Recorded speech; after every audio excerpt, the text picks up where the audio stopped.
In today's video, I'm going to talk about eating for high performance and increasing your success. Coming up.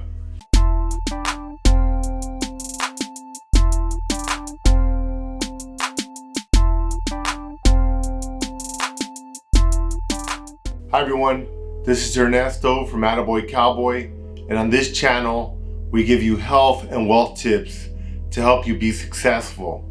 In today's video, I'm going to talk about eating for high performance and increasing your success. So one thing I've been seeing in recent times is I'm seeing an increasing societal divide in terms of nutrition and health with people.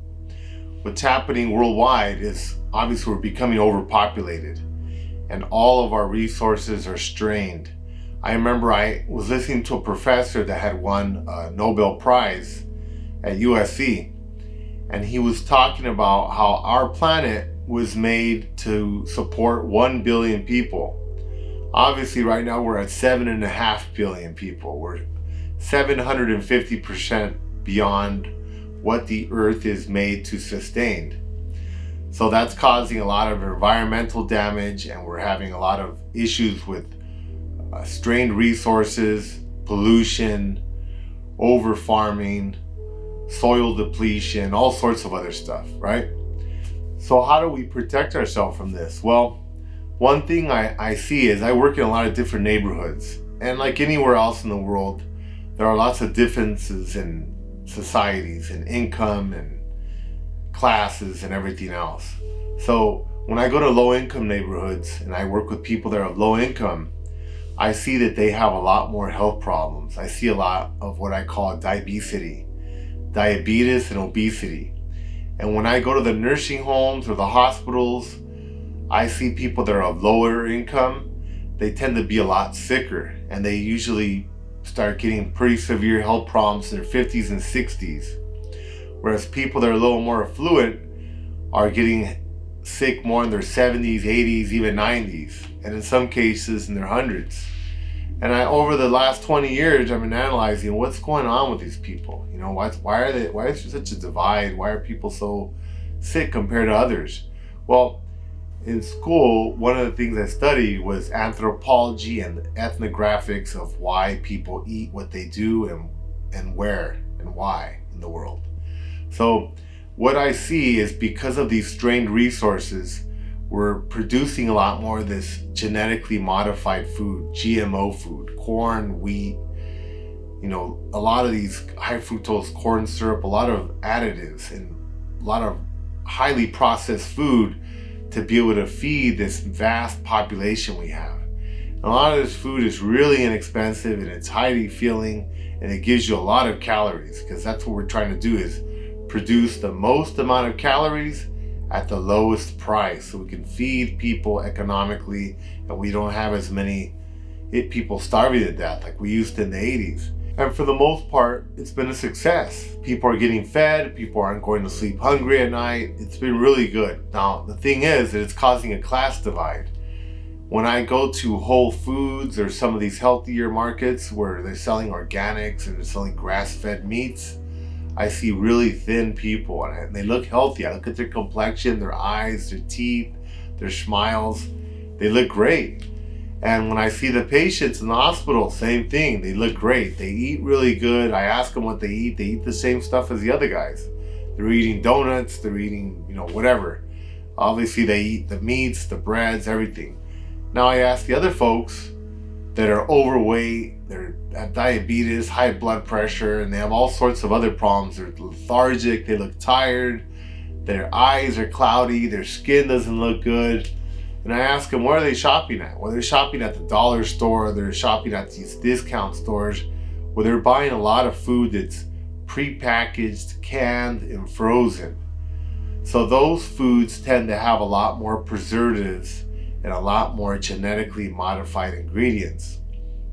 So what I recommend to people these days is to avoid a lot of that. We live in a very toxic food environment, and a lot of that stuff is very enticing. In fact, sugar and salt in quantities can be much more addictive than cocaine. So think about that. It's a lot more addictive than cocaine.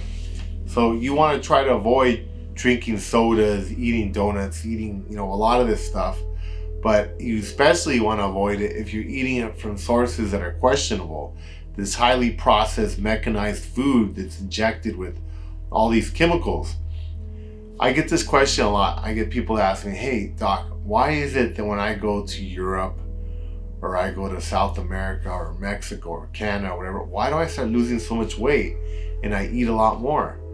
And that's a common question. It's happening because a lot of places, especially in Europe, they don't allow a lot of our genetically modified food to be exported there. They've taken the conscious decision to block a lot of that food and protect their citizens from it, which is great. And that's why they have much lower cases of obesity than we do.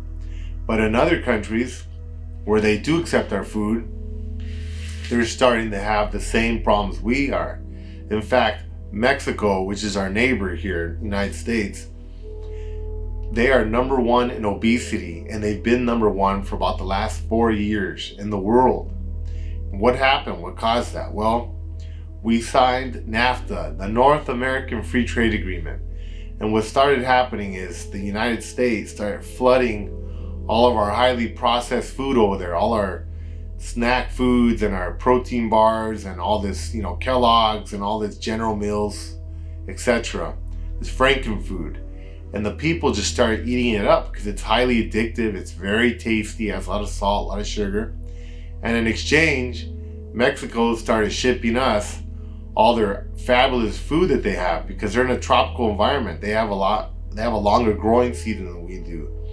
They're sending us mangoes, limes, lemons, papaya, pineapples, guavas, avocados. They're the number one avocado producer in the world. And they're sending us all this awesome food, and we're sending them all the Franken food. So the people are not used to eating this kind of stuff. So their obesity rates just went through the roof. And now, like I said, they're number one in the world 4 years in a row, ahead of the United States, because of us sending them all our Franken food. So what can you do to protect yourself here in the US?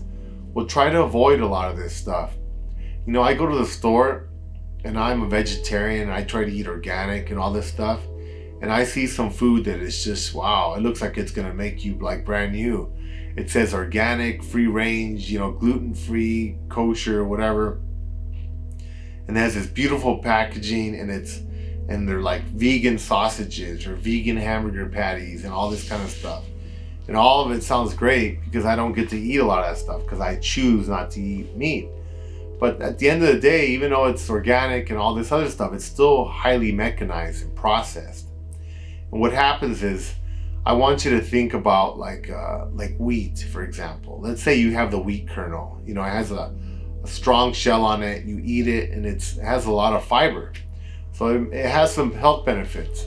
But once you grind it down into a flour and you make like white bread or something out of it, or donuts or danishes or anything like that, you took away all the fiber, all the stuff that has the value out of it. And basically you're eating all the junk. So when you eat that food, it immediately causes an insulin spike because there's no fiber to slow down the digestion. So you get an immediate rush of sugar, and that causes your insulin to spike, and that causes a lot of absorption of that sugar. And that's what leads to obesity. Now, if you were to eat, for example, if you ate that donut or that Danish and it was made out of whole food, like a whole grain, like buckwheat or oatmeal or something like that, and it wasn't all ground up into nothing, and it had all the fiber, actually it would slow the absorption of the sugar, and your insulin levels would not shoot up as high, so you wouldn't have the same issues with weight gain. So in general, it's best, even though it's coming from a health food store, it's best to avoid processed mechanized food. Try to go to whole foods. So wake up in the morning, have some eggs, have some oatmeal, have some fruit, not stuff from a box or can that's frozen, but just something you made yourself. Lunch, have a salad, have a piece of fish or chicken or whatever it is you like to eat. Have some beans that you cooked, have maybe some rice you cooked, some buckwheat. And dinner, same thing. You can have vegetables, you have salads. Eat the actual foods, the fruits, the vegetables, the whole grains like the beans, the rice. Cook them yourself. Don't buy stuff that's made, and try to avoid seasoning salts and all this kind of stuff. Keep it simple.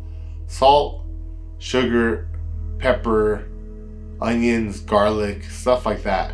Chili peppers, like keep the spices, but lose all the artificial seasonings because those don't have any health benefits in them. A lot of them have MSG and other stuff that's gonna throw off your hormone levels and cause you to weight gain. So again, when I look at TV or if I see kids watching TV, they're just getting bombarded with all this marketing for cereals and sugars and Powerade and bright blue green drinks and orange drinks and chili Fritos, hot Cheetos with this bright orange powder on them and all these chemicals. And that, in my opinion, is what's causing the divide, because the people that know, the smart people or the people that are informed, are staying away from that stuff. So they're actually starting to evolve on a different path. The better you eat, the better your brain is going to function. If you have kids, or you're going to have kids, those offspring are going to be a lot better off. They're going to be stronger. Remember, survival of the fittest. So they're going to be a lot more effective. The better you eat, the better your brain functions. That's a simple thing when it comes to evolution. And I'm not talking about thousands of years. I'm talking from one generation to the next, or even the same generation. I see kids in the same family, one that eats good, one that doesn't. The one that doesn't has attention problems. They have problems in school. They have problems sleeping. They have problems with composure, with their behavior.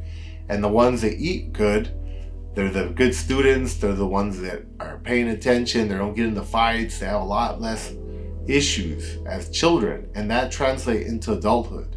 So with people that are not informed and they're not eating properly, well, their kids are not going to eat properly. They're not going to eat fruits. They're not going to eat vegetables.